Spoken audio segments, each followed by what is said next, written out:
From the Oregon State University Extension Service, this is Pollination, a podcast that tells the stories of researchers, land managers, and concerned citizens making bold strides to improve the health of pollinators.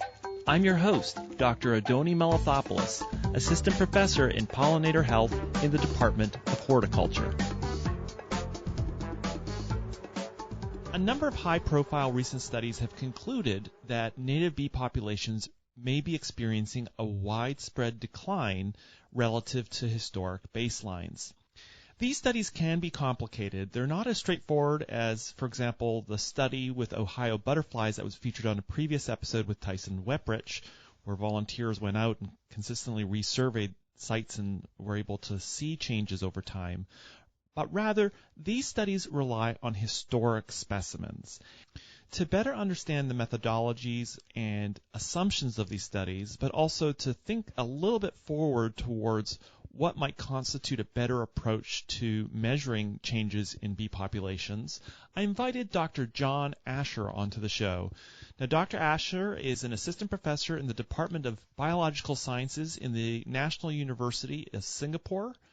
He studies global bee diversity, including systematics, biogeography, and conservation, and he contributes to building specimen collections and online databases, including citizen science portals. And we're going to hear a lot in this episode about the various citizen science portals like Bug Guide, Discover Life, and iNaturalist, which Dr. Ascher is heavily involved with. In Singapore, he's very hard at work on thinking about bee distributions and taxonomy across the world. This is a really great opportunity to catch up with one of the world's experts on native bees. I'm really looking forward to you hearing this great interview with Dr. John Ascher.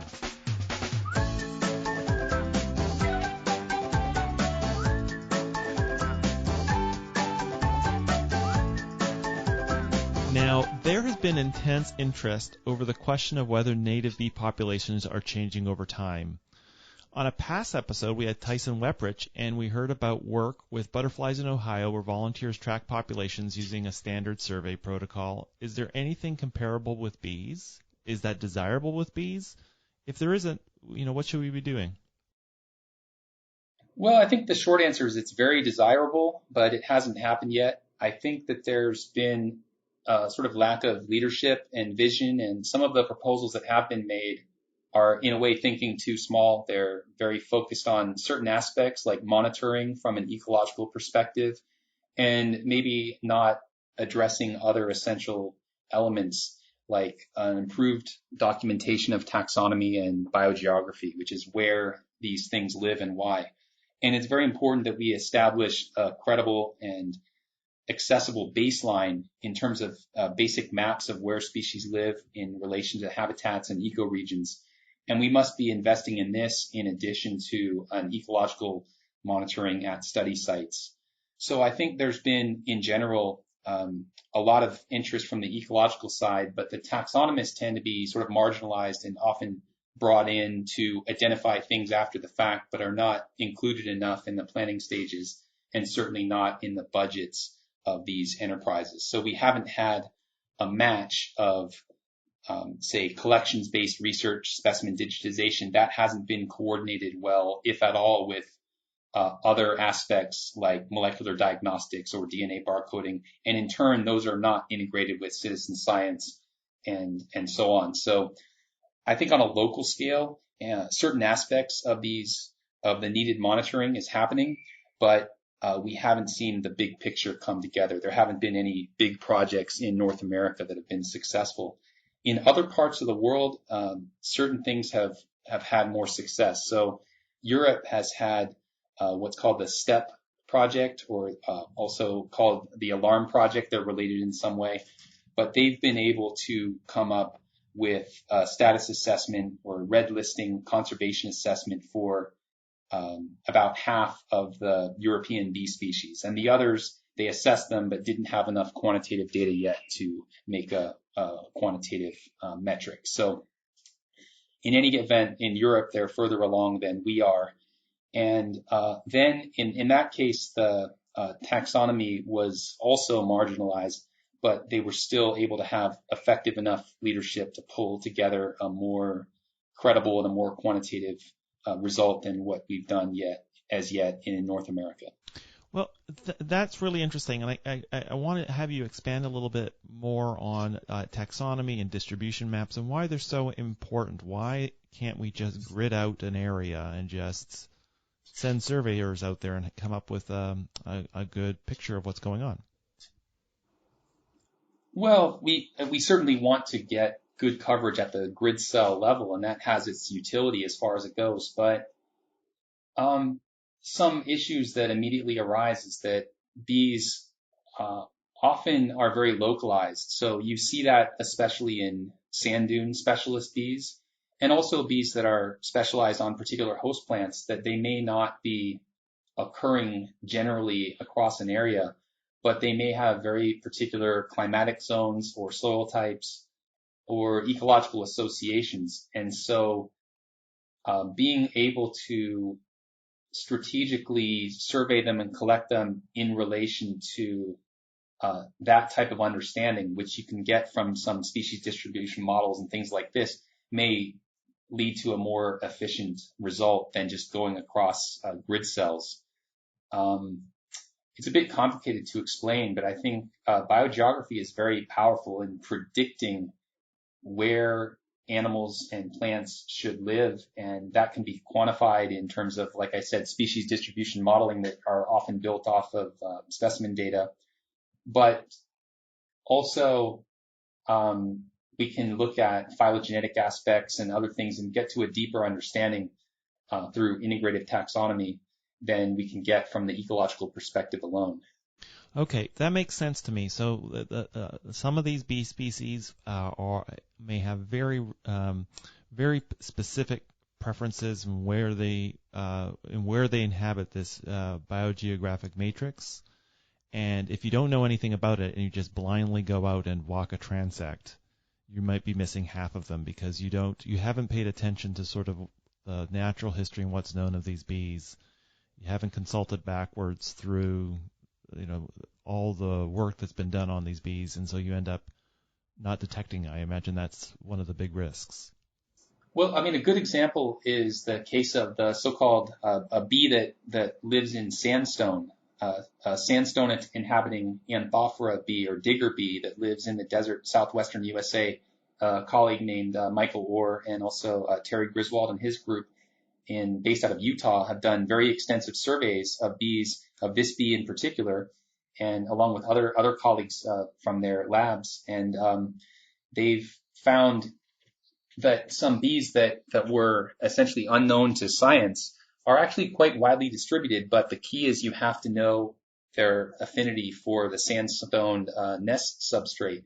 And with that knowledge, then you're able to discover new populations, to monitor them, to show that they're actually more numerous than you might otherwise think. And for a lot of bees, this very basic understanding of where did they live and why might they live there is lacking. So we can look at fluctuations at particular sites up and down in trends in there. They've gone up 5% in this year and 5% the other year. But I think it really helps to relate the bees and preferably in a phylogenetic perspective, so that you know what the relatives of that bee are doing to certainly their host plants, other biotic interactions, for example, between host and parasitic bees, and to be able to relate them to general patterns. So, for example, once you know that a bee is, let's say a bee in the northeastern United States, if you know that it lives in grasslands, then you may be able to relate some of its conservation challenges to those that are faced by, say, eastern meadowlark or bobolinks or some other birds, upland sandpiper, and there may be a vast body of knowledge about how to manage those habitats for those birds, and you could tie into that with a bee if you found out that it had those sort of habitat preferences. So I think that we can work a lot more efficiently once we know where the species occurs and why, in relation to both abiotic and biotic factors relevant to that species. Which I imagine, you bring up the great example of ornithologists and the bird world. where there really is a rich understanding of the natural history of these birds, also their habitat types, and if you're looking for that bird, you have a good citizen science volunteer base that can go out to those habitats. There's it's not the kind of there's more of the approach that you're sort of laying out that should happen for bees.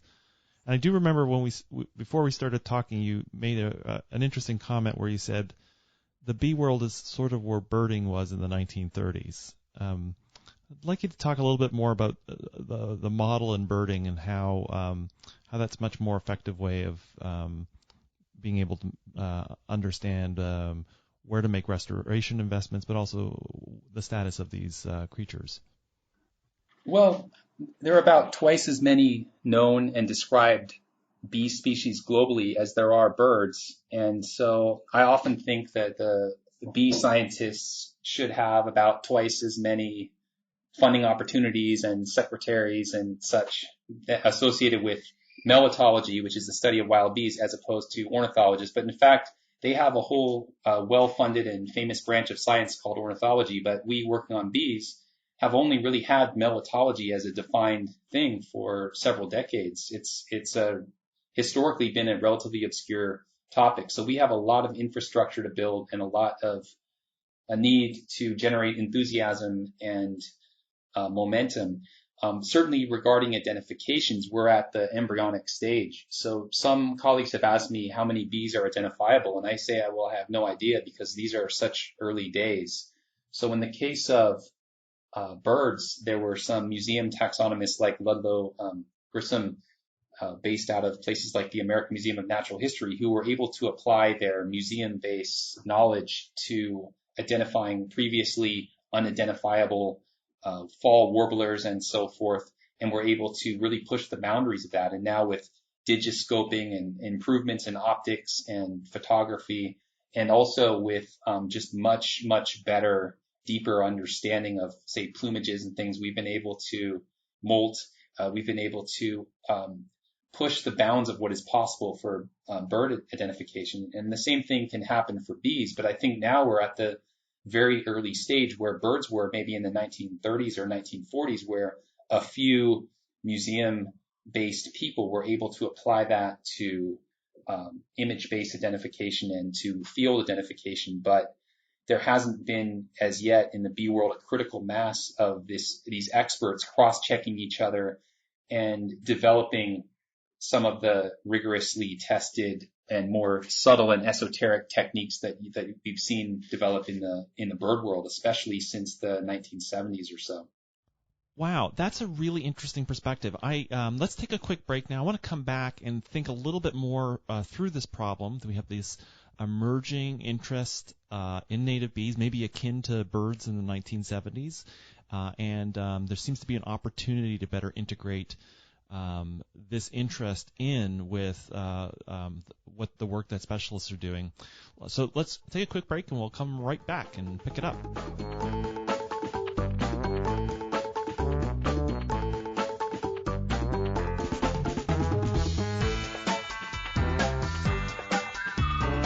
Now, before the break, we were talking about the innovative integration between museum studies and an emerging very interested and motivated lay audience in ornithology.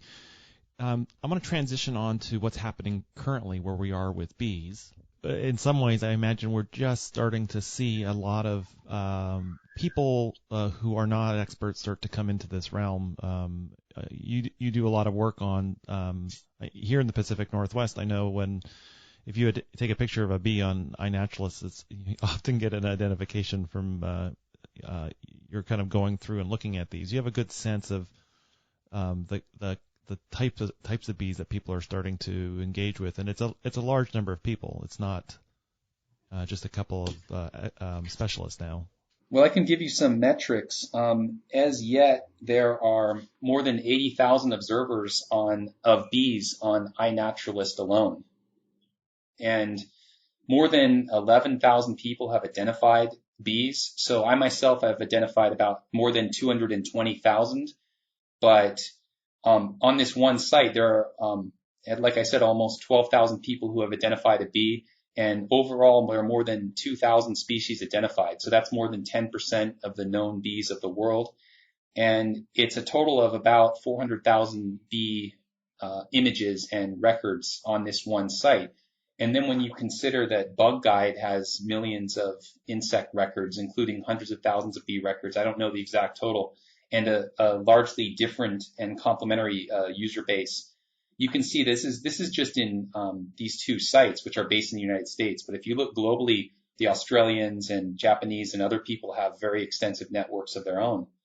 And so I think it's fair to say there are millions of bee records online at this point, and a large proportion of them are these citizen science records. So they actually become quite important. Wow, that is amazing. I guess what I'd like to do now is transition, because we've talked about some of the constraints and also some of the opportunities to get a better handle on how our bees are doing, and square this with what seems to be a host of research studies that have conclusions on the status of bee populations across something like the United States. How are those studies done, and what are some of the assumptions? Yes, I can speak about that. I'm most qualified to speak about things that make use of historical specimen records. And I've been involved with some, but by no means all of the studies. It seems like the more prestigious the studies are and the better journal they're in, the less likely they are to have authorships or lead authors coming from the world of collections and taxonomy. So from the little that I can say, specimen records have great potential, but it's often underutilized because a very powerful use of these specimen records would be to use species distribution models like MaxEnt that are robust to presence-only data. But your standard ecological approach is often predicated on having presence-absence data.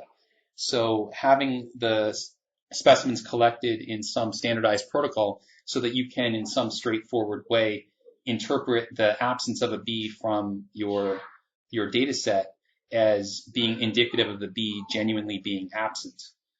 So unfortunately, that's often a highly invalid assumption for these records. So some of the approaches are to use the data more cautiously, but then the problem is that your work will tend to be lower impact. Or alternatively, you can proceed with modeling with relatively little concern about the primary data sources. And so I think what's happened is the more empirical and more skeptical and more conservative approach has not been rewarded. And taking liberties with data and essentially shoehorning presence-absence data into shoehorning presence-only data with a lot of biases into a presence-absence framework has been better rewarded. It's difficult to say whether bees are declining or not, and I don't even think that's a very reasonable question to ask in the first place. I can tell you I don't put much credence in what has been published as yet, and I think the policymakers need to know that at least some of the empirical workers are underwhelmed by the reliability and quality and relevance of what has been published on this topic, especially in the leading journals. Just to kind of sum that up, though, so there is this kind of trade-off that occurs where you just lack there's just not enough sampling, and you have bees whose taxonomy may be poorly resolved, and you have to make compromises. And so there's a conservative approach to doing those analyses, which may not give you the crisp conclusion, or there's one where you really take liberties with piecing together those limitations, but they can be misleading because there is a lot missing there. The collection methods are uneven, the taxonomy may not be very well worked out. All of these things sort of compound, and you end up with this kind of conclusion, but you've really had to take some liberties with the data. What you said is exactly, you said it maybe better than I could have, but I agree with everything that you said. Taking liberties is correct. And what will often happen is that people will make some effort to address very well-known collecting biases. For example, tendency to collect at particular times of year, or tendency to collect more conspicuous or larger species. So often some of these collecting biases are addressed, but often in these digitized data sets, there's a whole range of other biases. For example, often there's limited resources for digitization. So which bees reach the end of that digitization pipeline? So you start with a bee. Let's just start from the beginning. So you're out in the field. Which bees you actually see may be biased to begin with. You see the more conspicuous ones. You collect some of those. Some of them are too small and they go through the holes of your net, so there may be some biases there. Then once you have the bees, historically in the old school collectors, often if you had too many of the small boring species or caught too many of the same things, you wouldn't bother to pin them. So the pinning stage is a big bottleneck. Then in terms of labeling, if you visit any large collection, you'll see huge numbers of bees that have been caught and pinned but have not yet been fully labeled. So those are things that are not yet far enough in the pipeline to be digitized. Then you get collections of unsorted bees that haven't yet been identified. And so most collections that have had their bees database, they fall into sort of two camps. And one is where they sort of digitized everything without quality control. So you just get some undergraduates in there, for example, pay them very little, and then they will capture whatever is present in its current state. So you just get a snapshot of what the collection looks like, which is going to have a lot of unidentified material, a lot of misidentifications. Or you can go through a filter where only the specimens that have been fully identified and validated by an expert are included, but then you introduce a different set of biases because then you have higher quality data, but you have less of it, and you're actually excluding potentially a large number of specimens. And unfortunately, in my experience, a lot of the funding agencies and also the ecologists writing these papers, they don't make much differentiation in either the reward structure or in the scientific interpretation between what you could call complete and validated data sets as opposed to complete and unvalidated data sets versus highly incomplete and fragmentary data sets. So there are some data sets that have addressed some of the obvious collection biases, but there's a wide range of underappreciated collection biases.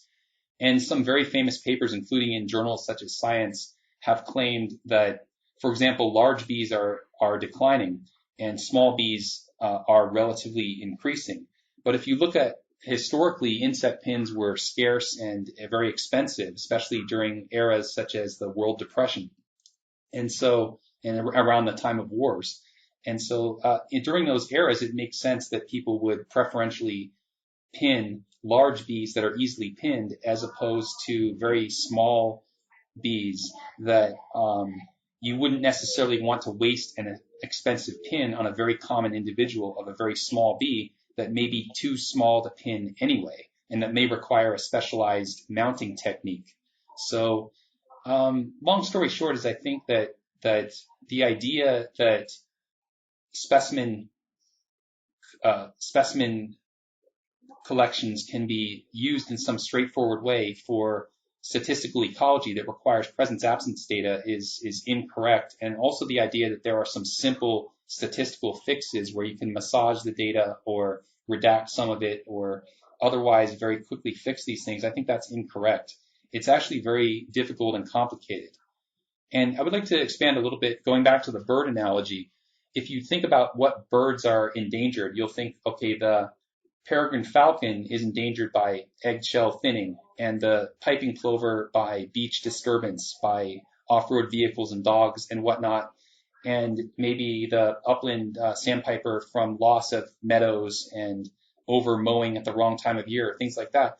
But no one in their right mind would ever suggest that there's a causal link between all of those losses, or that you can wrap them all into birds as a whole are declining. I think in the case of birds, we know what's happening with the poultry industry is very different than what's happening with the falcon and with the plover. Those are very, very different scenarios. And I think that those who are truly knowledgeable about bees know that we have our bee equivalent of the peregrine falcon and our bee equivalent of the piping plover. But we also have a bee equivalent of the cow or the bee equivalent of the brown-headed cowbird. So we have bee species that are increasing and decreasing, and those that are decreasing for a large number of factors that may be unrelated.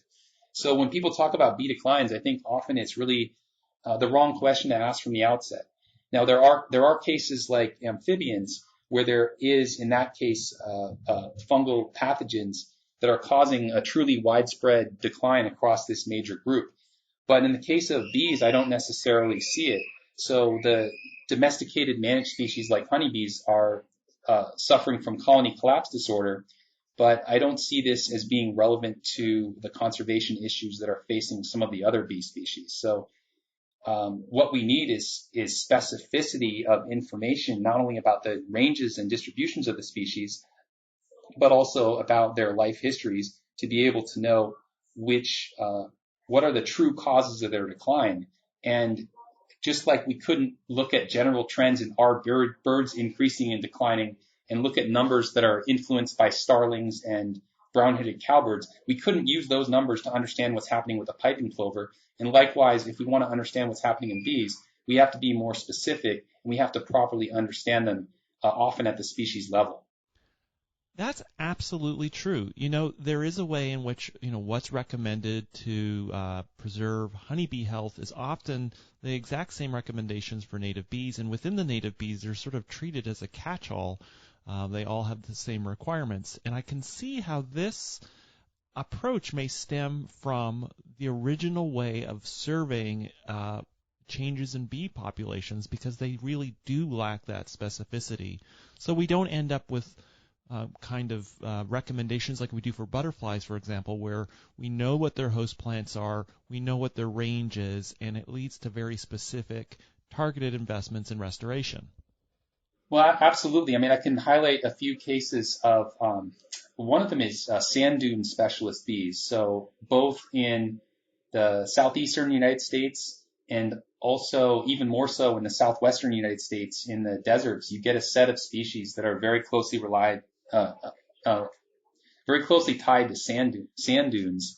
And often there's some real low-hanging fruit that hasn't been plucked yet, as far as some very small geographic areas have edaphic or soil conditions that are highly conducive to bee nesting. And if those are identified and prioritized, we could potentially save the bees very effectively.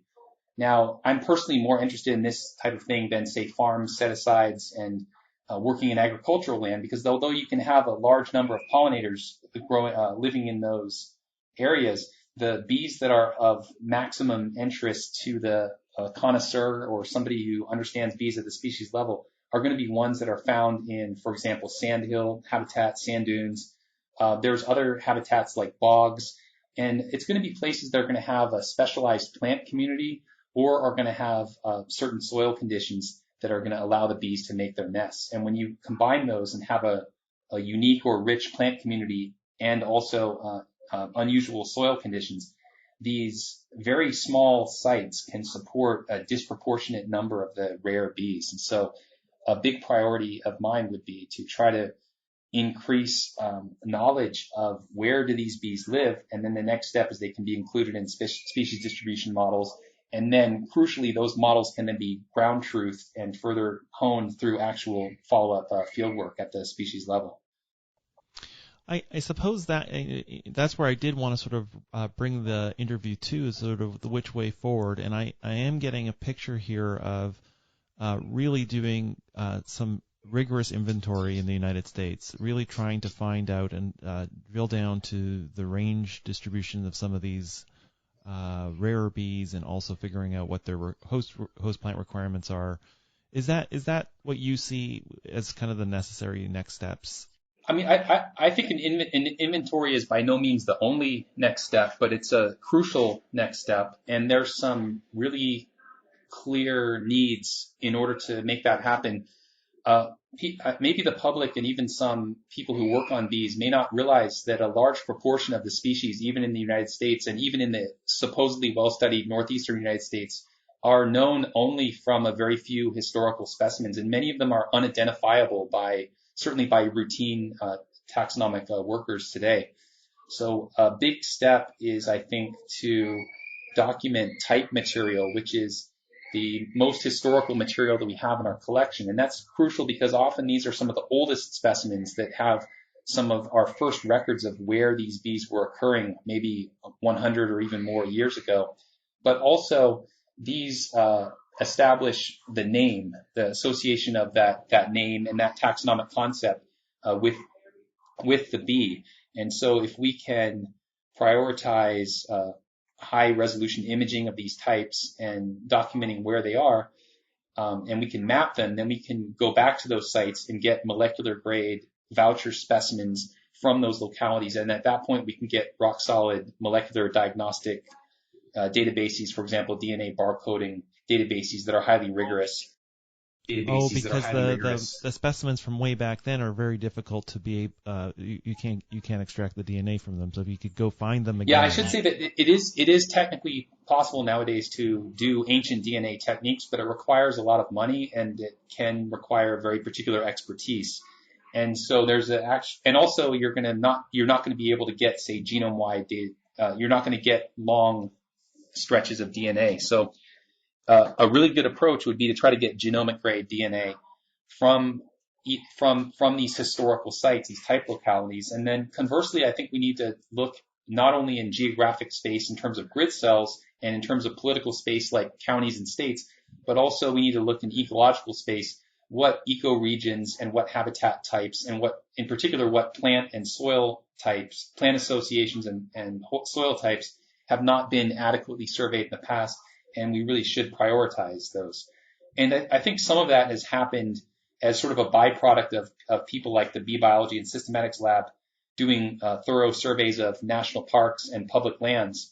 In the process of doing that, they've established a lot of the infrastructure, the baseline to be able to answer these questions.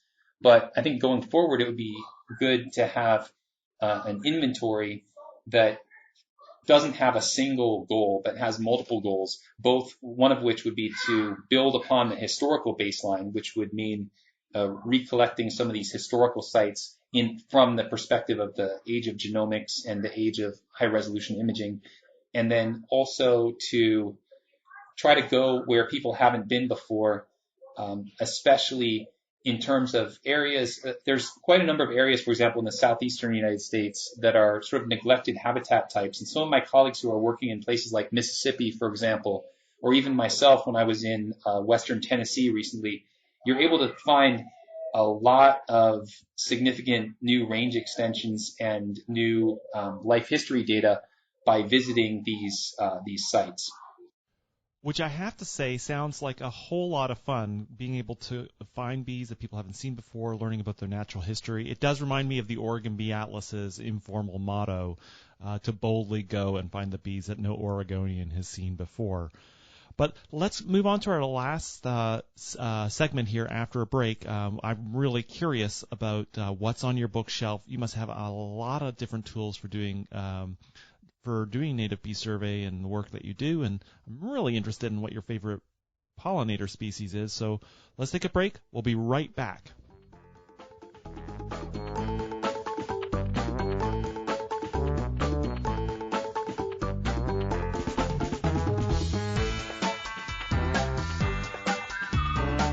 Okay, we're back. I imagine you have one of the most remarkable collections of native bee books anywhere on the planet.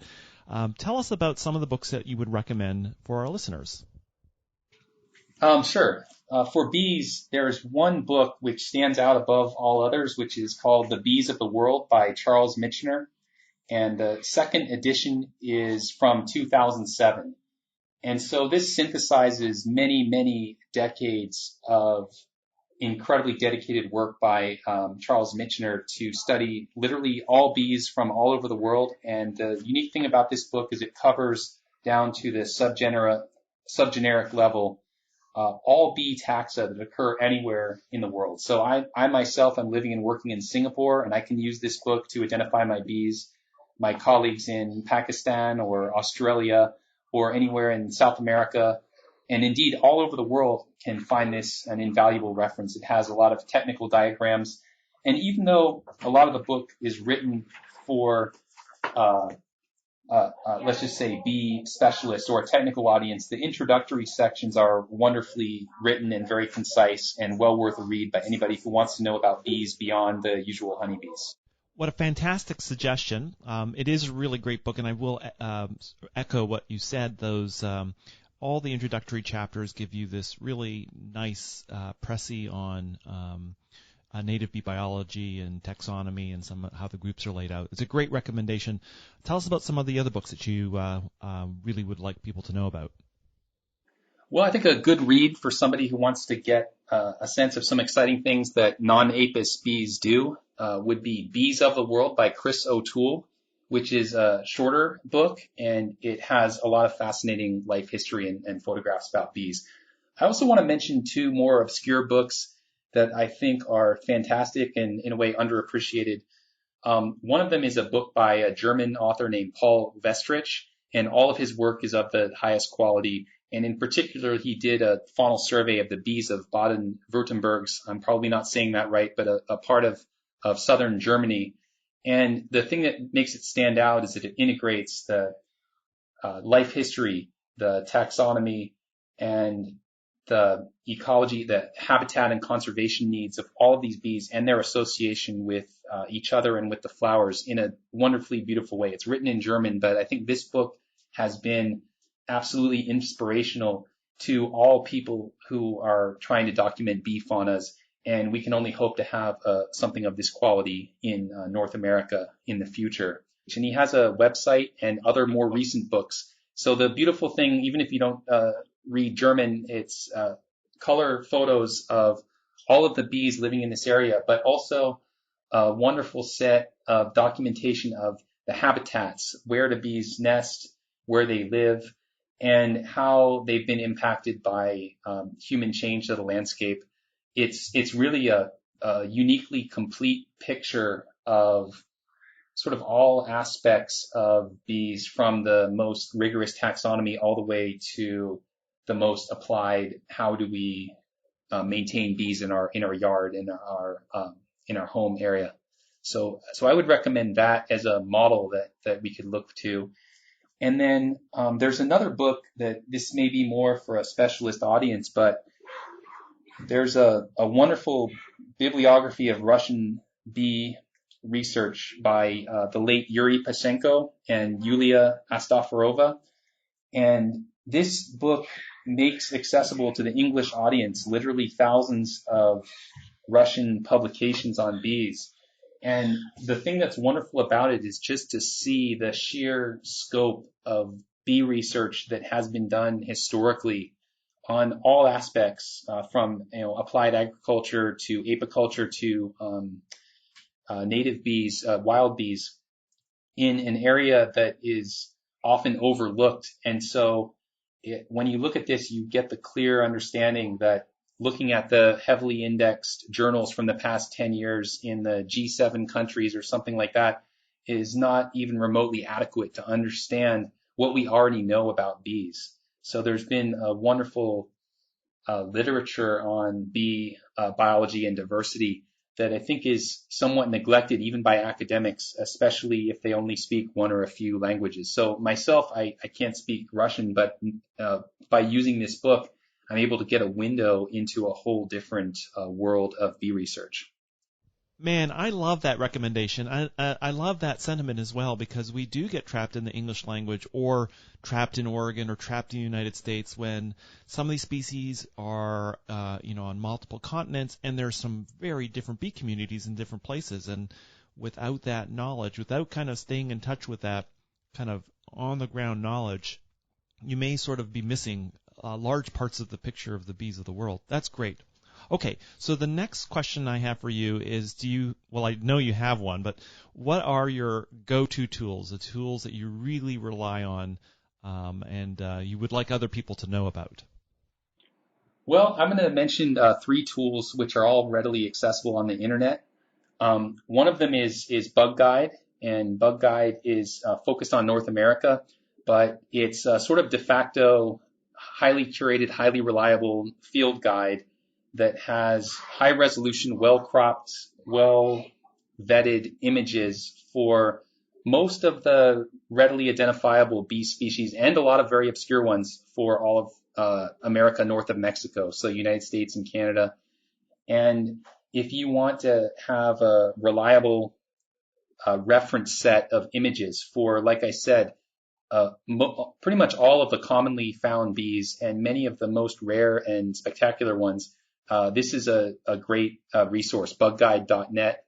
And then if you want to see a larger range of images from a truly incredible number of observers and localities across the entire planet, then iNaturalist is incredible, and the rate of increase is staggering. So every single day, hundreds, if not thousands, of new images are coming in from everywhere in the planet, and so you can keep up with the bee world. Like I said, there's already 2,000 species of bees identified there. So the iNaturalist is a really good one. And then the third one I would recommend is Discover Life. And at discoverlife.org, you can find all of the bees of the world listed, more than 20,000 species. And I maintain a world distributional checklist and catalog, which is accessible through a sortable guide and also through an array of maps. The maps also map specimen records from the institutions where I've worked, like the American Museum of Natural History, but also from all of GBIF. So basically, all kinds of records that are in the public domain, including specimens and citizen science, are mapped there in dynamic global maps that you can zoom into, and you can pull up full details from those. You can customize the maps in a variety of ways. And so it's a really great way to learn about global bees. And then for certain areas and certain taxa, like for Eastern North America, almost all of the bees have a large array of images of living and pinned bees. They have identification guides, which are dynamic and very user-friendly. There's also, in many cases, scanned text, which has been used with permission from revisions. So you can find information that's from these old books, so to speak, like Mitchell's classic Bees of Eastern United States. You can find that accessible online for free at this website. And then finally, it integrates all of the bee plant associations from our specimen databasing and even from some of the citizen science, and it cross-links those with the plant pages. So it has both bee and plant coverage, as indeed does iNaturalist. And so the ability of these websites to start collecting information about species interactions, I think, is very exciting.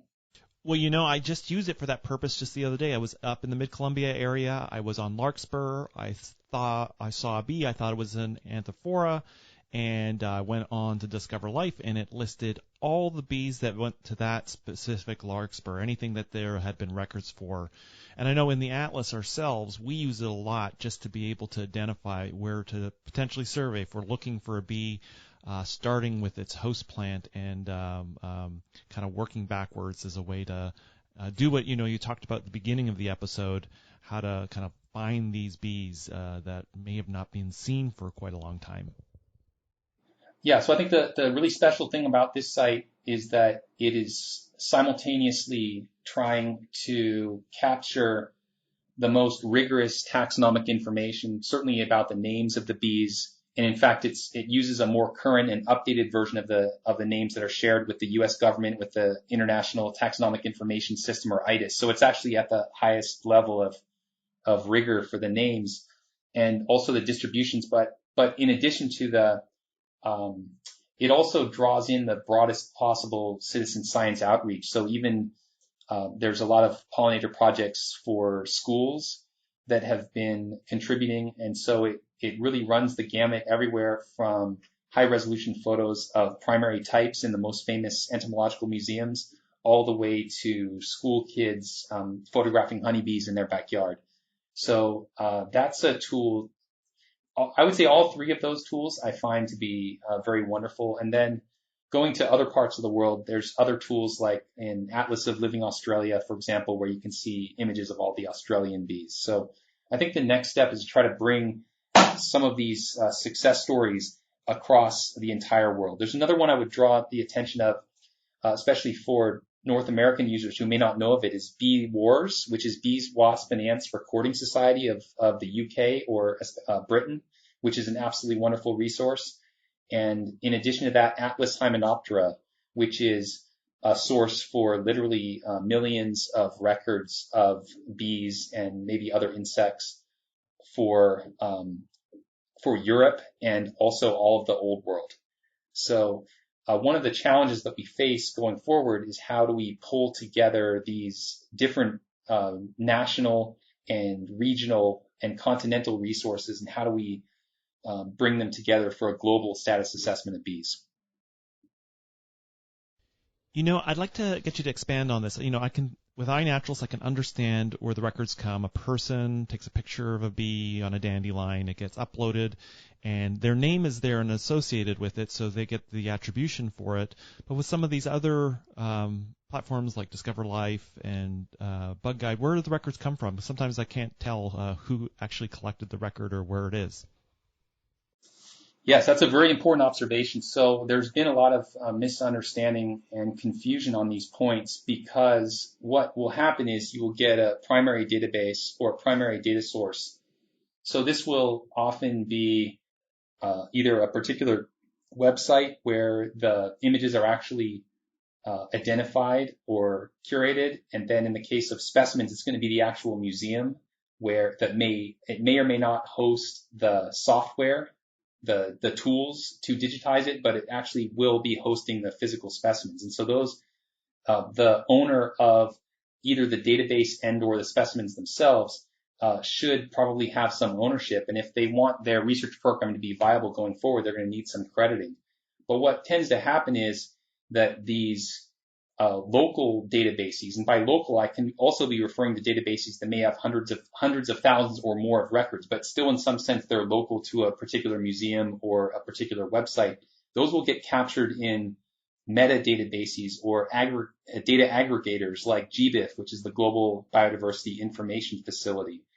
And unfortunately, these global aggregators don't necessarily have the tools in place to ensure, and we certainly as a community, we don't have the tools in place to ensure that the primary databases are updated and credited, and that the owners of those data are included as authors in publications and so forth. So it's kind of a wild west out there, and it's very often very confusing even to full-time biodiversity specialists what is really going on, because often there can be a huge lag time between when data sets are updated locally and when they are uploaded to the global sites.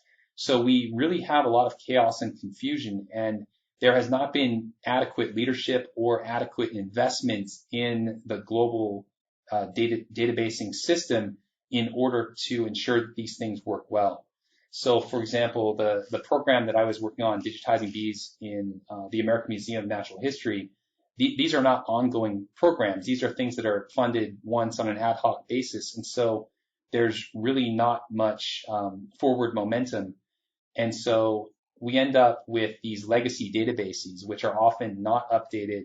And paradoxically, we find ourselves in a situation where when there is a citizen science record on iNaturalist that has some sort of error, I can immediately correct that. And on Bug Guide, I can even directly curate records and even delete them, it's controversial, but you can very easily manipulate the records.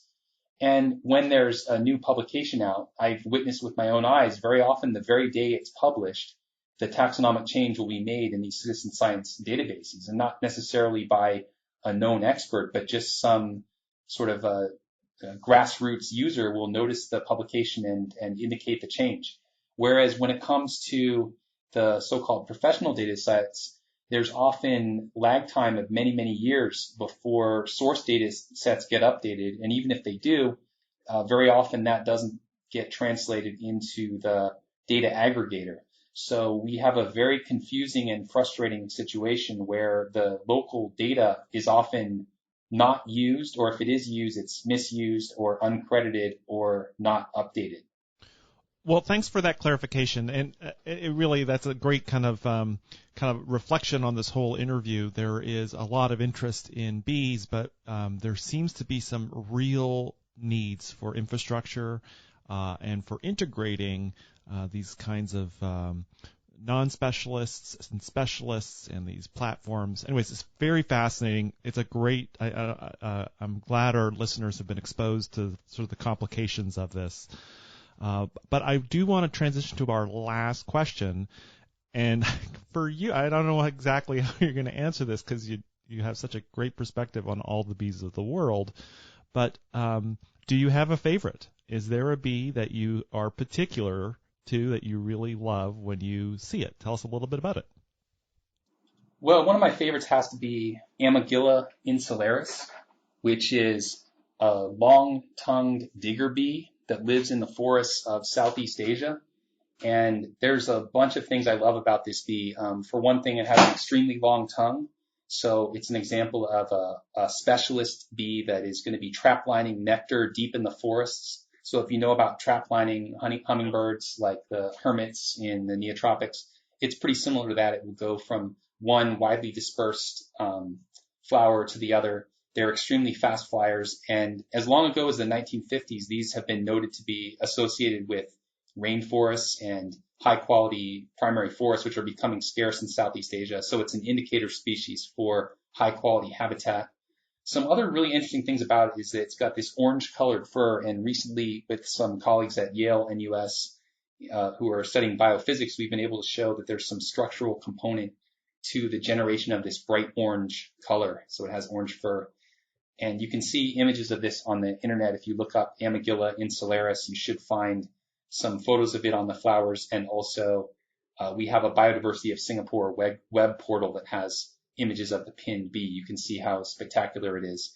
And in Australia, these sort of related bee is called the teddy bear bee, and it's one of the most popular ones for people to observe there. What else I like about it, I want to mention, is it has a parasitic bee. So in order to be my favorite bee, you have to have a parasitic bee associated with you. So there's a bee which is in the cloak and dagger bee group, which is called Therius abdominalis, which is inherently these parasites tend to be less often seen than the hosts. And in this case, it's covered with beautiful bright blue structural colors made by feather-like hairs.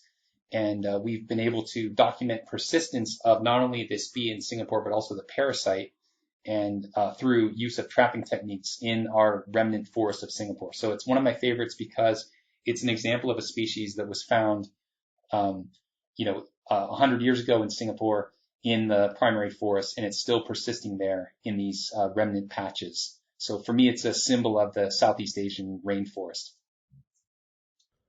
Oh, I actually got an image of it up on Amygilla insularis up on my screen. What a gorgeous bee, and that orange hair is really stunning.